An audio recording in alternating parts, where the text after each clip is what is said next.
Ladies and gentlemen, thank you for coming here to the Black Man Talking Emotions podcast today. My name is Amour, and I'm going to be your host today, of course, but not really. It's the best of episodes, so I'm just going through some of my favorite moments of the year with different people that I got to speak to and just how we got to really speak about so many different topics. I'm just really happy with how this season went. I'm very happy with the support that we've received, and I just look forward to doing more of this next year. So I wanted to reflect. I wanted to give you all a view into the full season. This is episode 2 of the best of episodes. We're going to do one more of these, and then we'll have our final show of the year. So sit back, relax. I'll let you know who is who at the end of the episode. Just enjoy the conversation. Of course, now you're married. You have a fantastically adorable kid. You're in this place where I feel like everything's going well, relationship-wise. You spoke earlier about how your parents had a divorce and it was messy. And I'm always curious, especially earlier, when you're older and I'm older, I always love hearing the dynamics of family like that. But when it comes to divorce, that affects everyone differently. And so I'm always curious to ask, what do you feel that did for you when it came to relationships, family, looking forward to your own family, seeing what you can do either differently or I don't know. How did that affect you going into your relationships and now family? That's a really great question. That experience has run my life, and I've chosen to let it run it in a good direction. I mean, I think I could look back and go, I had many options to not be okay growing up, but I've chosen a resistant path. Yeah. To not repeat. Ever since I knew that I could be a mom, like I said, I wanted to be one, and I had a strong motivation to just redo the way my mom was. And it has been the scariest thing about my entire life, actually. I was going to say this entire decade, but truly my entire life, to find out that I was having a daughter. My mom and I have never been close. It's been a problem for my whole life. And we've only had a few really tangible, good moments in my life that I can really hang on to. And there's not many, and they're not even that great. It's just like, oh wow, we didn't fight that one time.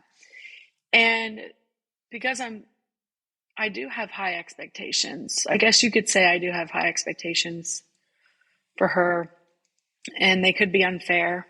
And I've been working on that, knowing that she can't be the person for me that I expect her to be. She can't. And that's okay with me now. Yeah. But we have fought and fought. And when I found out that I was having a daughter, I just cried and cried and cried.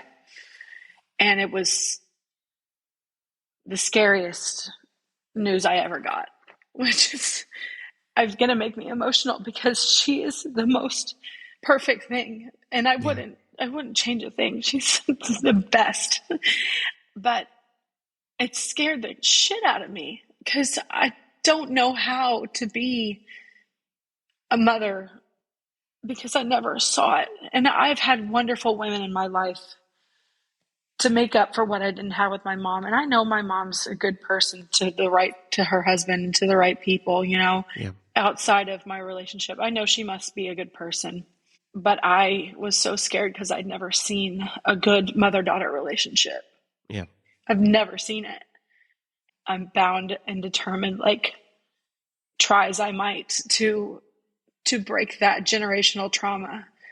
It's just might be my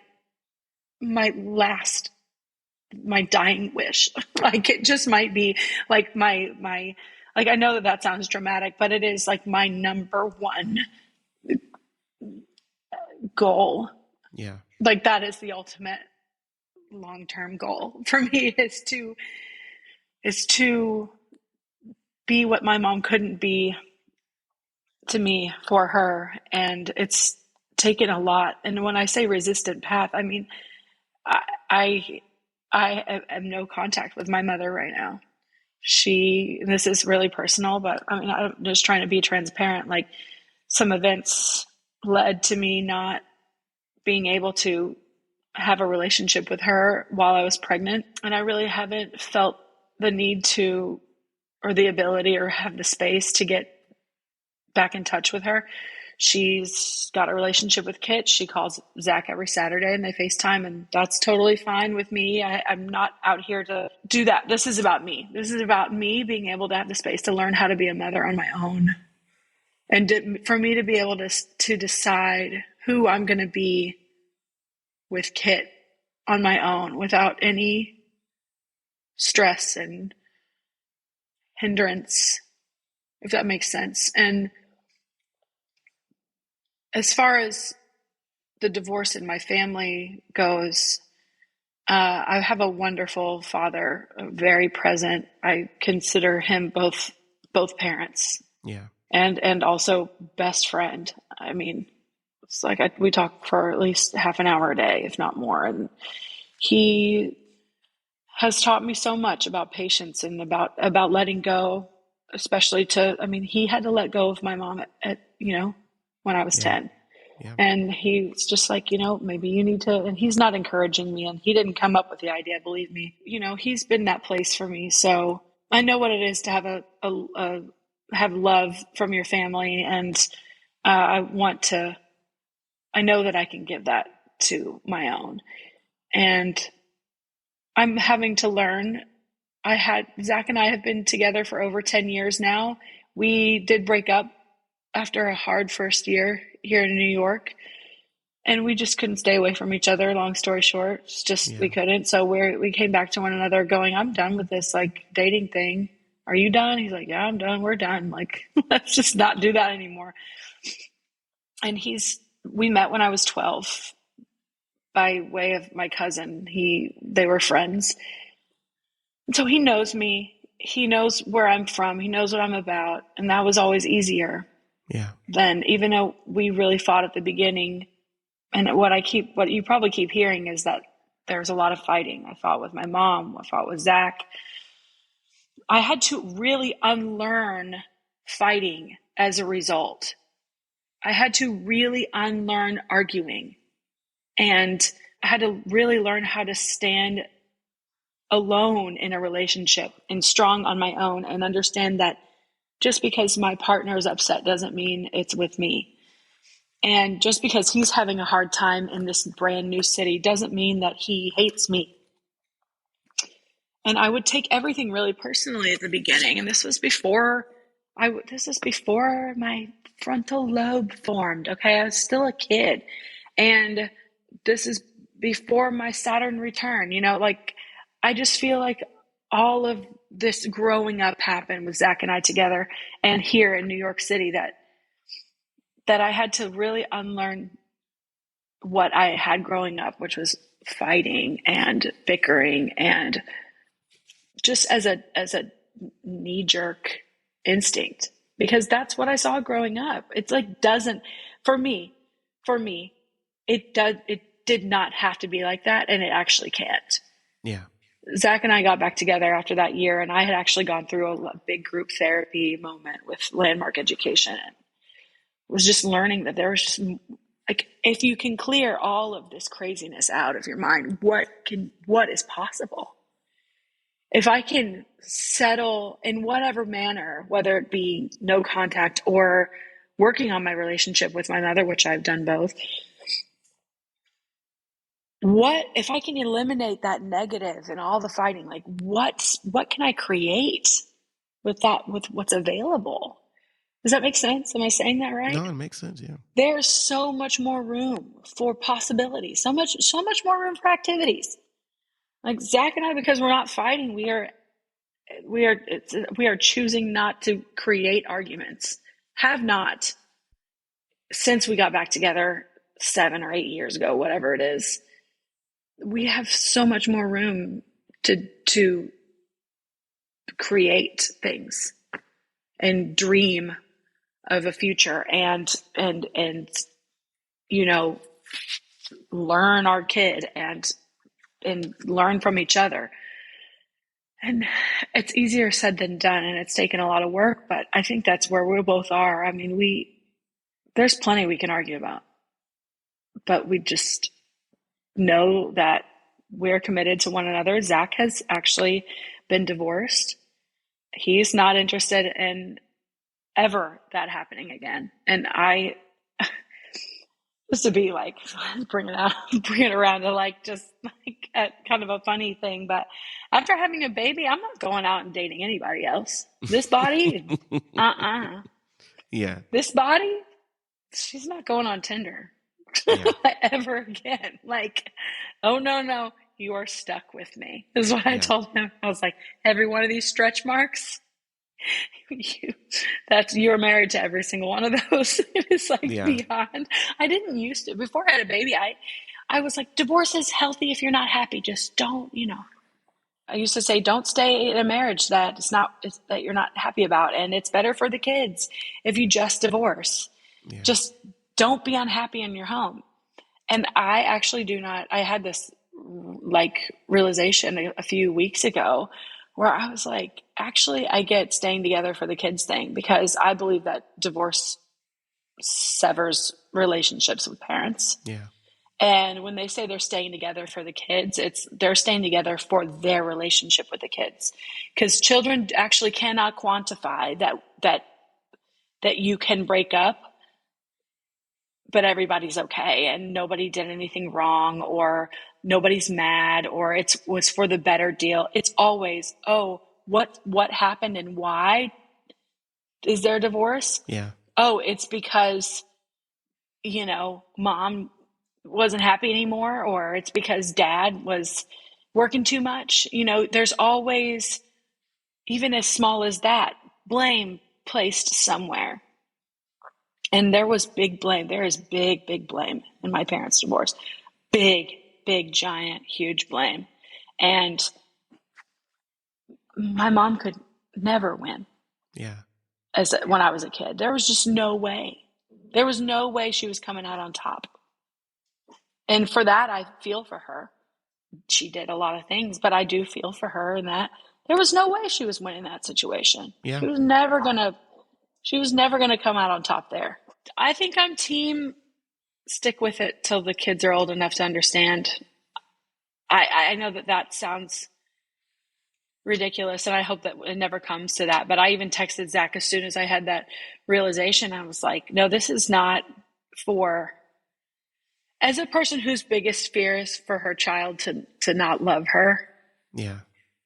Like for her daughter to not,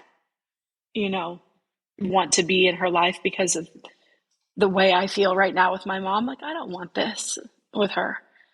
Like, I feel really bad. I mean, if she loves me even half as much as I love Kit, it's not good. Yeah. It sucks. I do think that I would do whatever it takes to make it work until they could understand that not everybody has to be the bad guy. Nobody has to be the bad guy in the situation. Yeah. And I would do everything in my power to make sure that Zach was shining bright. And I know that he would do the same for me. And that's how you know you love somebody, unfortunately. Unfortunately, I don't think that I don't see this happening for us, because I just know that I love him so much because of these conversations that we can have, and because of this understanding that, like, we would never let something like that happen to one another. And I hope that I can look back 50 years from now and say I was right. And I think he feels the same way.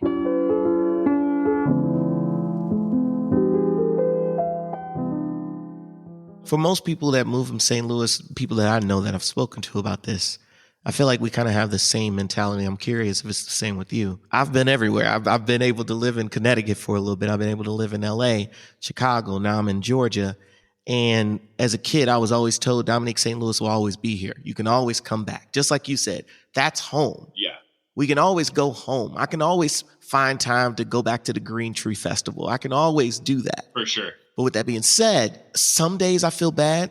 It's never because of St. Louis. It's always, damn, I'm missing time with my grandmother. I'm missing time with my mother. I'm missing time with my little brothers. I come home one time and Lil John is this tall, but then I come back and he's this grown man who has a deeper voice than me. It's like, Yeah, right. I miss those interactions most, but I'm not ashamed for leaving St. Louis. I feel like it was one of the best moves for me to grow. Yeah. Like you said, you feel trapped sometimes. Well, I think, looking at some of my friends back there and, God love them and I love them, but I feel like there's a little bit of this aura, whenever I go back there or they think about me and they're like, wow, Sam got out. He escaped. Yeah. I feel like not a lot of people get those opportunities, especially in the Midwest. I know a lot of people that I love them, so I'm not going to sit here and say that they're stuck, but in a way they are a little stuck. Yeah. They're there. And I do feel I came out here on a crusade and I was thinking, maybe we would wind up on this topic. I felt a little traitorous when I left. It was right around the time of Mike Brown. Yeah. And that was a big thing for all of us living in the city, like we all hit the streets and protest. And, but that was right about the time that I left too. There was a thought that crossed my mind where I was like, I'm getting out, like I'm running. There's a problem that I know that, especially that you're very passionate about. I was like, well, I feel bad. I feel like I'm kind of just dipping out and like letting you guys fix the problem. Well, the thing is, you feel a way that most people that are like white people don't usually feel that way from St. Louis. So like, you're better than most. I always admired you because like you said, you are down for the cause and invested. That's something that you don't get a lot of from other people in the city. I remember that like it was yesterday because I was about to leave St. Louis too, The night that they announced that they weren't going to do anything to the officer that killed him, I remember there was 2 huge protests. There was one in Ferguson, of course. Yeah. And then there was one on South Grand. And I lived on South Grand. So I was looking outside my window and people were marching up and down the street. Yep. And I remember that like it was yesterday where it was like the whole city had this weird reaction. Some people were so terrified of what was going to happen.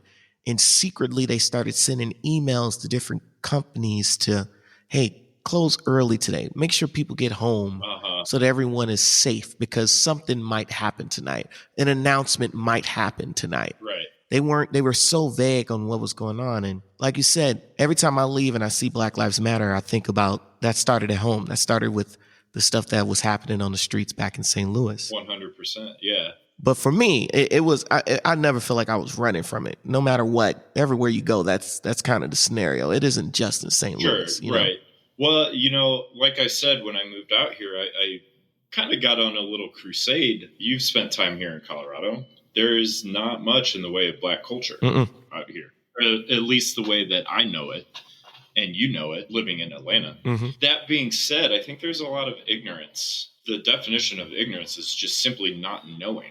Because there is hardly any Black culture out here, at least. It's pretty much the West Coast. Like that's the kind of like, I mean, when I think of Denver, it felt very West Coast kind of feeling, but the difference was the diversity wasn't there. You go to LA or you go to San Francisco, it's very diverse, but it still feels like a West Coast city. It's just in the mountains, Absolutely. So it makes sense that they're more progressive, but also they don't really have the conflict. So they might be progressive, but they don't have the things going on, which sometimes you look like you're looking at the world from like this snow globe where you're in this wonderful place and it's like everything's great, but we should be doing stuff to help out there. But how can we, what should I be doing? You know what I'm saying? That's kind of the way I'm thinking it might be like for you. Yeah. Well, first things first, so I can open my mouth and speak up. Yeah. And, say like, hey, like I've lived in St. Louis. I lived in, I'm putting in quotation marks, the hood. Like I've seen it. I'm lucky. I understand. Like as a white man, like I had the jackpot here in the United States. So what I need to do is at least open my mouth because people will listen to me. I am an ambassador, the way I look at it. Yeah. I work with a lot of Trumpish people, a lot of, rednecks, if you will. And I've had to ask them very recently. I asked a coworker of mine to not use certain language in front of me. I was very stern with him, and he shut up. He listened to me, and I think it's that ignorance, but nobody's had to struggle with that. Yeah. Nobody's, really witnessed it. And yeah, when I asked him, I was like, dude, don't say that in front of me. Like, you shouldn't say that, period, whether or not you're in front of me or not. But, you're a grown man. So, you're going to do what you're going to do, but stop. Not okay. Yeah. And he did. And I think maybe something popped in him and he realized, he was like, well, yeah, he's right. I'm like, well, yeah, if you know I'm right, then why are you doing it?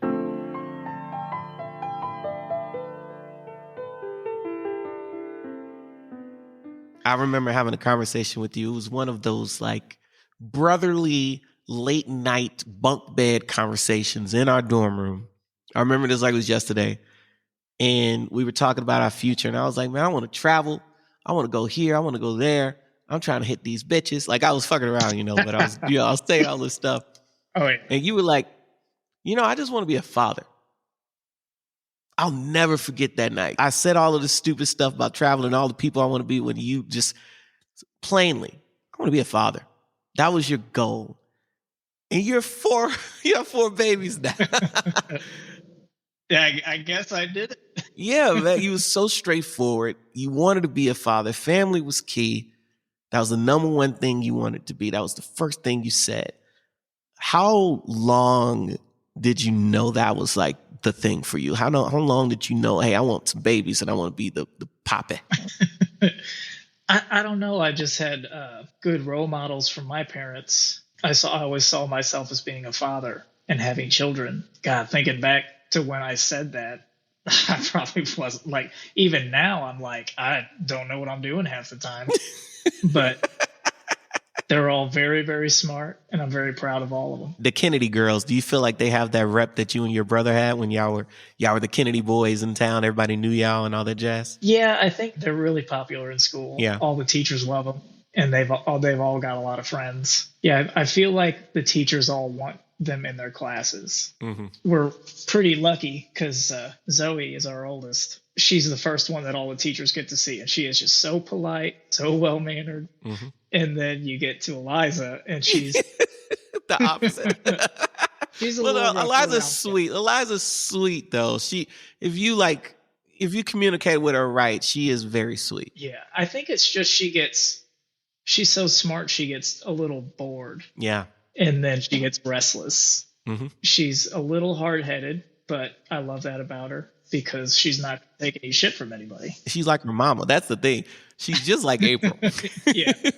She very much is like April. Sometimes I wish she'd be a little bit more lenient with me and listen a little bit more because I'm just trying to take care of her. And I tell them all the time, I'm like, sometime I'm going to tell you not to do something that's like, don't run out in the street because there's a car coming. You're not going to listen to me and you might get hurt. I'm not telling you not to do things to be mean or to have you miss out on anything. It's because I don't want you to get hurt. Yeah. But I guess maybe I need to let go a little bit and let them learn their own lessons sometimes. It's just sometimes I feel like a helicopter parent, but I just want what's best for them. Of course. I mean, that's what you should want. You're a great guy. But that's the thing I see out of them. I always say that Zoe has more of you and the goofiness that you have in you. Eliza, I'm sure, has that goofy. She is goofy. All of them are goofy, but I feel like Lola has made me laugh the most in so many moments. When she was down here, she was just like a comedian. The girl is hilarious, but Zoe has more of you. I feel like Eliza has more of April all through. And Lola, like I said, Lola's the one that I thought was always going to be the little princess. She was always the one who could command the room herself. If she wanted what she wanted, she would get it because she's so... she's such a little she's diva. Determined. So great. Yes, she's determined. Exactly. That's a good way to look at it. But as a father of these 3, of course, but now you got a 4th. I feel like Nova is so new to the game. It's a little difficult to kind of gauge her personality and the things that she's going to do to influence everyone. Like you said, you're nervous about if you're doing right and you're nervous about everything, you just want the best for them. But with that being said, how do you feel that you're doing in general? Like, what things do you think you're doing good with them? Well, I think that they're all very, very smart. I don't know how much credit I can take for that. I do help them with their homework, but so does April. So we're pretty active in their schoolwork. But I'm very proud that they're all so smart and they're all getting straight A's. You know, it's a constant struggle because sometimes I feel like I'm too hard on them.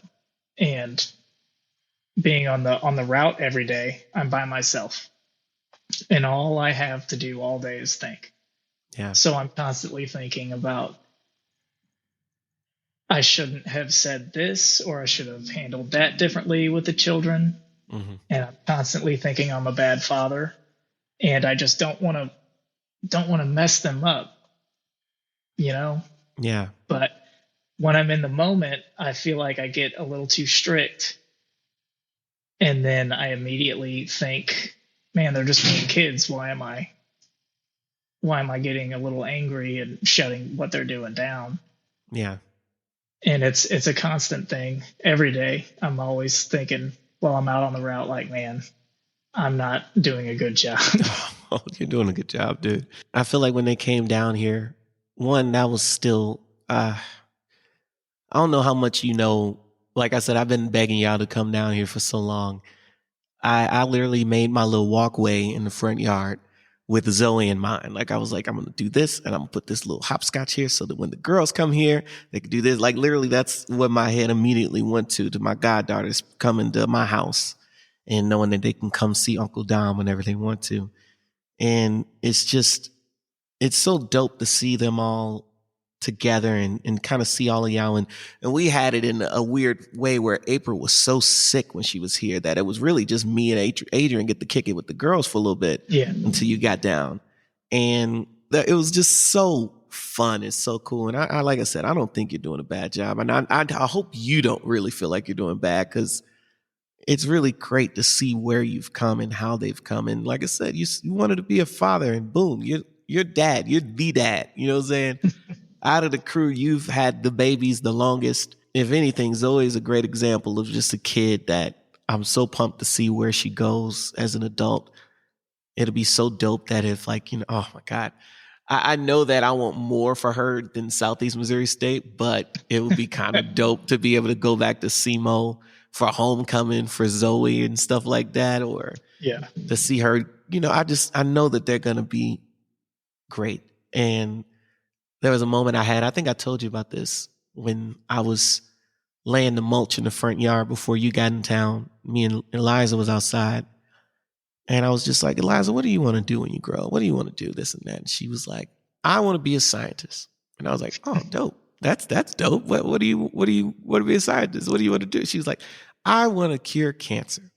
Oh. And I'll never forget that moment. She'll be a 34-year-old woman who hates me. I don't know what our relationship would be then, but like, she like will hate me, and I'll be like, I just remember when you were a kid, you were so great. Now you suck.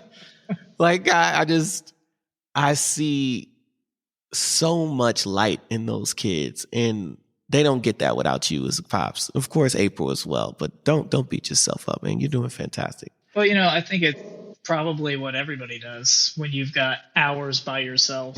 You just start nitpicking everything that you think you've not done the best at, and then second guess 100 different choices that you've made throughout the previous day. And deep down, I think I'm doing a good job because they're very respectful. I feel like at home is their safe space. Yeah. That's what we get.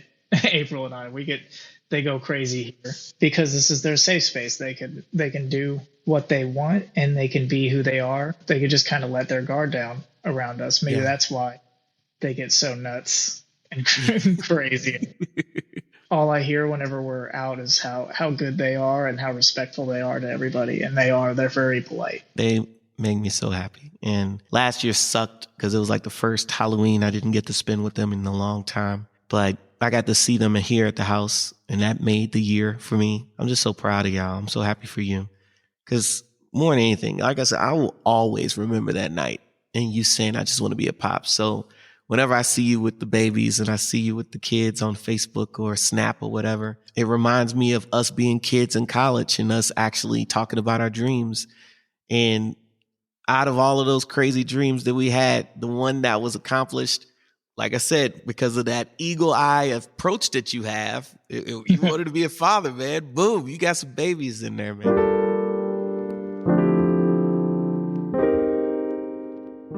Before we get to the end of the podcast, and I always appreciate you being on here, I want to make sure that before we leave here, I point out the fact that you said, oh, I fucking hate LeBron James. You are the worst type of person in the world. And I want everyone who's listening to this podcast to hear me when I call him out on this. I am going to say this with my chest because I'm usually scared to say this. But tonight, no. Tonight, I am feeling myself. That scotch and soda is gone already. Scotty, you are the worst kind of person, in my opinion. When I say, if you like Dominique, who are the worst sport fans in the world? It's not Lakers fans. I want Lakers fans to know I got nothing but love for you. If you love your team, if you love your city, if you love what you do, that is beautiful. If you don't live in LA and you just support the Lakers, if you're from Minnesota and you like, yo, the Lakers used to be here, that's my team, love. That's what it's all about. The game is great, but you fucking Kobe fans make me so angry. I have had enough time. Kobe passed away. It was horrible. I was in LA when it happened and it broke my heart. And I really was able to look back and be like, you know what? This dude was a huge part of my life as well, even though I usually was rooting against him. Kevin Garnett, I wanted him to beat Kobe. I wanted Dwight Howard, whoever was playing Kobe. I wanted them all to beat Kobe. I was always against Kobe. Allen Iverson, anyone. I liked Kobe less. The reason why I say they're the worst is because of people like you. LeBron brought the Lakers a championship. You support the Lakers, right? You got a chip because of that man. That man is averaging 25, 8, and 8 without even trying almost, it seems like. He is damn near 50, and he's out here putting up numbers still to this day. But for some reason, you fucking Kobe fans will not get over it. Kobe's been retired for how long now?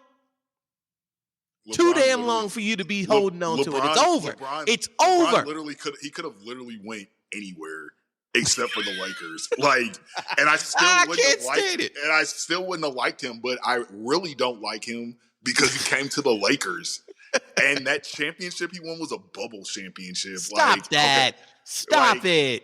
It's cool. That was the most constant. Think about that, man. If you and I were locked in a gym and it was like ball, that's it. It'd be harder to win in that gym than it would any other time. They had the oldest team in the bubble, so obviously they were going to win. They didn't have anything. The oldest team is obviously going to win? What?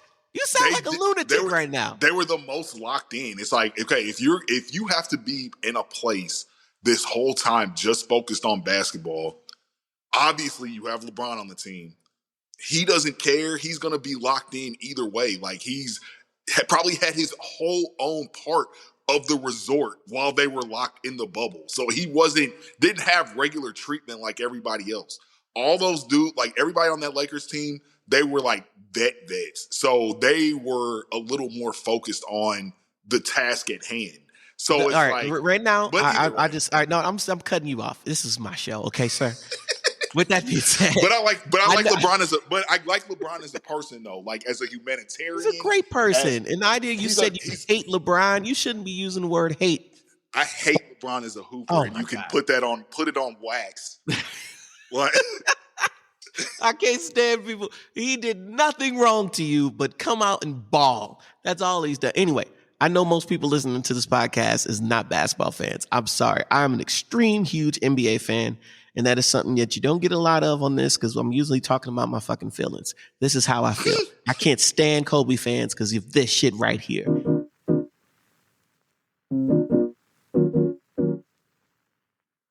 I learned a long time ago when we were doing open mics and these first few shows when I was coming up with songs and I was really young.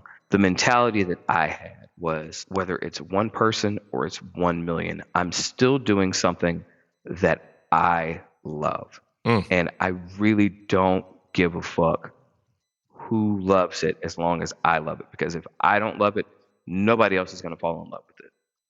Nobody else is going to be drawn to it. Nobody else is going to happen to be like, oh, okay, well, how do you feel about it? I'm like, I don't really like it. The minute I don't feel good about what I'm doing is the minute I lose the audience, whether the audience is just me or it's, Wembley Stadium, wherever your goal place or your goal amount of people or viewers or followers is. I have another quote. At any given time on this big blue ass rock that's spinning through space and we're paying bills on, there's going to be at least one person that really hates me on this planet. There's going to be one, 2, 5, 10 people who I barely even met.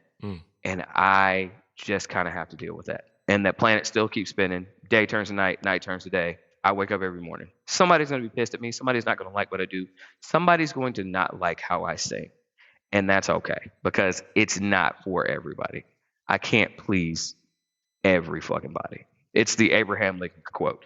You can please some of the people all the time, all the people some of the time, but you cannot please all the people all the time.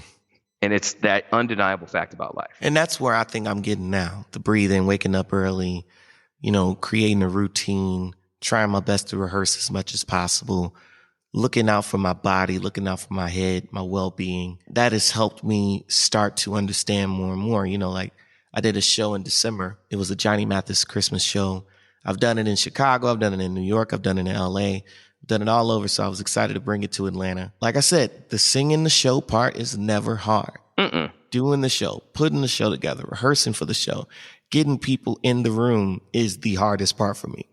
Getting people that I respect to come to the shows and tell me, hey, you're still great and you're doing this. And like, that's always number one in my head of like, will I be able to do it? Is it going to work? Will people be there?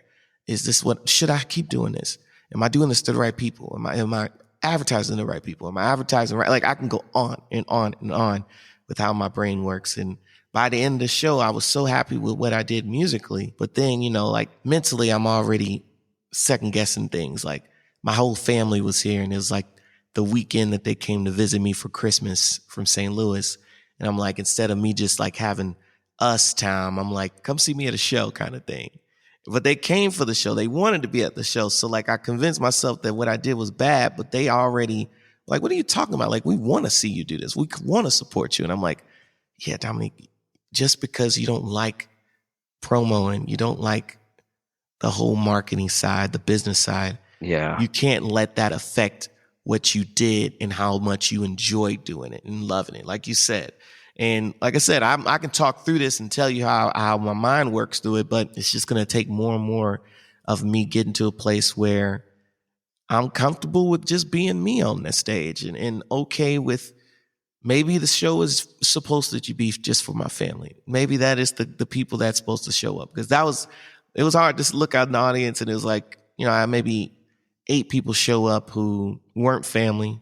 About 20 members of my family was there. That's what's up, though. Like a lot of people can't say they have that kind of support, but in my head, you always think of the negative. You think about when you missed the shot more than when you made the shot. Absolutely. And so like in my head, I'm thinking about the fact that at my phone, I had 18 text messages that day of people being like, hey man, you're going to kill it tonight. I know it.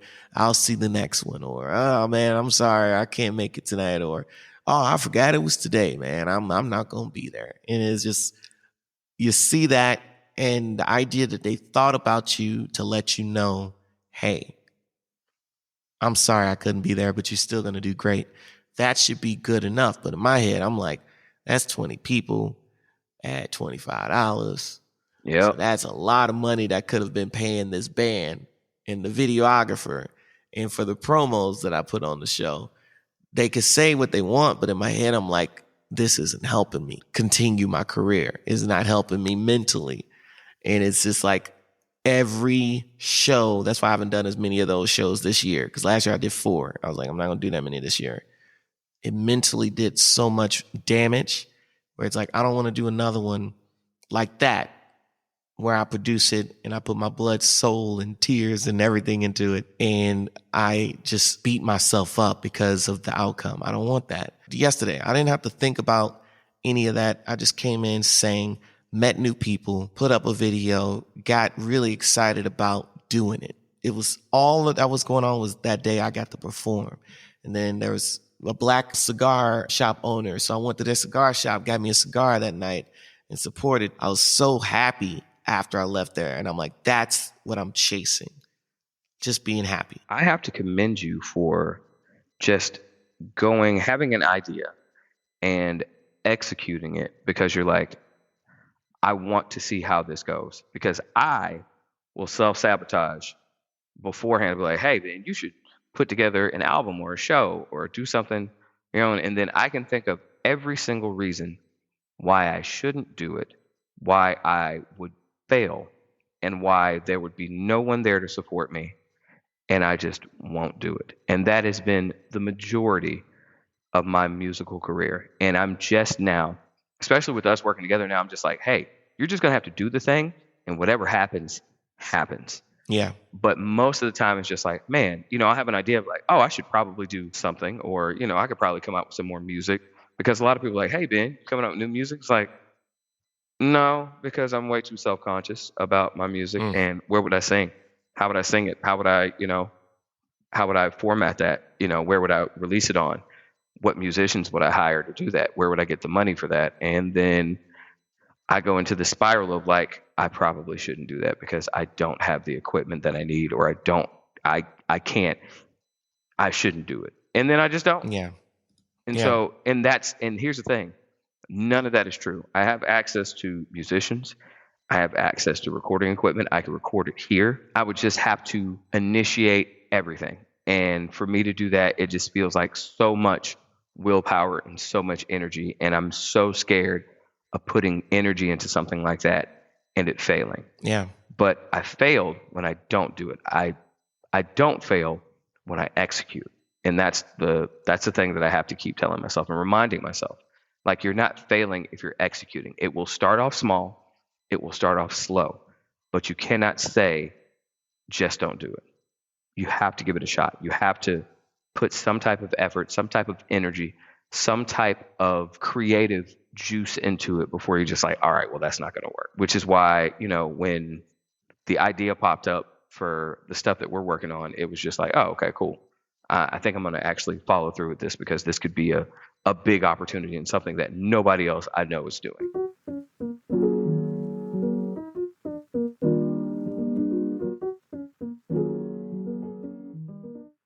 So, Jessie Lynn. Down. Talk to me. How are you feeling? How are you doing? How are you? I am doing surprisingly well. I'm not going to lie. It's kind of the time where it's like, why did I marry for love? Why didn't I marry rich? Why do I have to get up and go to work when it's cold and it's dark out? But, but that's how people are going to get to know Jessie Lynn. Why did I marry for love? That's how I start the podcast. Sorry. But, it's just that time of the year. And I have to remind myself that I don't hate my job. I just hate cold mornings. That's really all it is.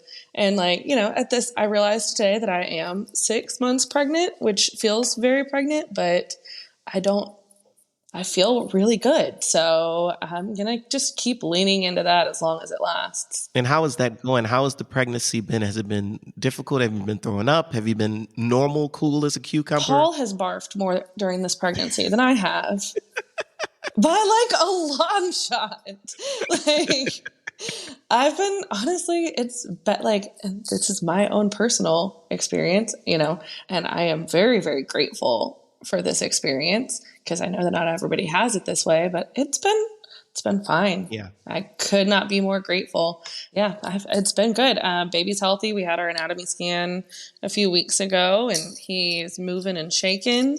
Yeah, everything's going well. Any cravings, any weird headaches, nothing at all? You're just smooth sailing? No real cravings, but I will eat a popsicle at any point of the day. All I want I do want popsicles. I wouldn't even call it a craving. It's just I don't know. That's what sounds good. I guess it is a craving. But other than that, not really. There were a few aversions in the very beginning. And Paulito was very patient with that, which I appreciate. Like, I was like, oh, Paul, do you know what sounds good? Au gratin potatoes. Yeah. Which is not an easy dish to make. And the man sliced up, peeled potatoes, made me delicious homemade au gratin potatoes. And then when he put it in front of me, I was like, nope, don't want that. Was it the smell or was it just the way it looked? Like, what happened? The texture. The baby is like, I think also a vegetarian because now meat doesn't taste good. Yeah. But so no cravings, but definitely some aversions. We've been eating a lot of tofu. So the baby's an environmentalist. He's, whatever is after Gen Z, he's even more of an environmentalist. So, well, how is that then? I mean, I don't know if, I think you might be surprised by this, but I've never been pregnant. What? I don't think I can get pregnant. And I don't understand what it does to my body. You're in a place now where you're saying it's going well. You haven't had too many hiccups. Like, are you excited? Like, what are your feelings? Are you worried? Do you feel like you still have so much to do? Like, where's your head at right now? Yes, to all of that. Yeah, definitely. As it's like becoming more real, as getting excited, Paul has been working nonstop to get the house like up to shape to bring another human into it. Mm-hmm. It's been fine for he and Seamus and I, but it's like, oh, we have a baby coming, so we should probably fix some of this stuff. Yeah. For instance, the walls don't touch the floor in the baby's room, so we have to fix that. So like watching him nest, for lack of a better word, has been really nice. It's been really sweet. I appreciate all he's doing to get our house ready, and it's been nice the way that he has really been picking up the slack.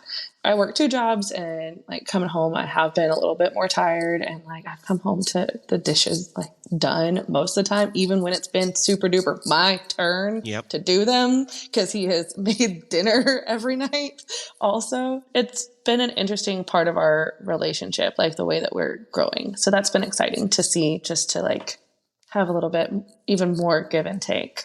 So excited, and I'm as nervous as most new parents are. Like, I don't know. I've never done this before, but I feel like I couldn't have picked a better partner to do this with.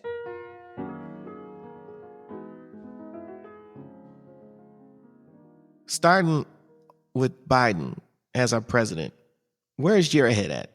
Are you like dreading the day that you're going to have to check it and be like, oh man, here we go. Let's go ahead and just get him in there. Are you wishing that he would just step down so that we can elect someone else? Where's your head at? I guess, are we talking from the pragmatist, the radicalist?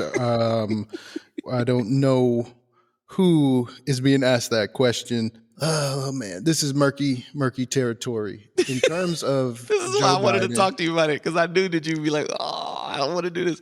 I'm right there with you where I'm like, this is hard, but I'm like, I feel like I should vocalize it, and you're the first person I wanted to talk to about it. I appreciate you thinking about me. Joe Biden, okay, let me start with this and pose another question. Blue, no matter who, is a sentiment. It is a perspective that a lot of people have, especially when you have kind of seen the course of history and how the Democratic Party has often aligned itself in modern times. Yeah. Now, Joe Biden's record was not good before he got elected. Well, no, before Barack Obama, because when he became Barack Obama's vice president, out of nowhere, everyone was like, we love Joe. Okay, and then, okay. You know, so it was like, Joe's so fun. He's the guy in the background. We don't have to really worry about him. He was kind of on some segregationist type stuff in his earlier years. So you kind of take that in and then live through his presidency and think about what was promised versus what is actually happening, whether I am very naive or didn't kind of chart his actual history or any of that kind of reflects on me. But as the times have gone on, the veil has been lifted, so to speak, or that sort of cozy, at least not Trump, has been lifted for me. So the perspective of a voter, just like a civilian, I feel let down. I guess that's honestly the softest way I could put it. I feel let down. I agree. I'll be soft. I feel like for me, and this is so early in the game, but for me, Joe has had a side eye from me since the day he looked in the camera and was like, "You ain't black if you don't vote for me."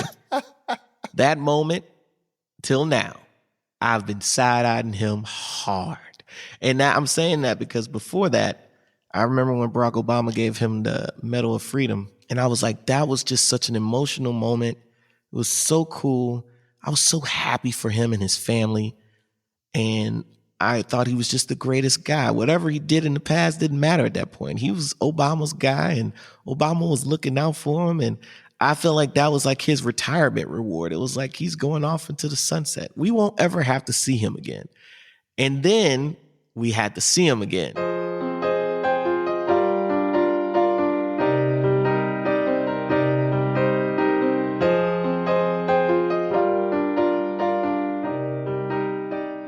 What is your favorite word? Miscellaneous. What is your least favorite word? Moist. Okay. What turns you on? Money and power. Oh, no, wait. Power. Money, power. Okay. Power. Yeah. What turns you off? Crybaby. What's your favorite curse word? F word. Okay. What sound or noise do you love? The laughter of a baby. What sound or noise do you hate? When people do that thing where they trying to get the snot out. Okay. What profession other than your own would you like to attempt? I would love to be an attorney. And what profession would you not like to do? Anything that involves cleaning. And lastly, if heaven exists, what would you like to hear God say when you appear at the pearly gates? You made it. Welcome.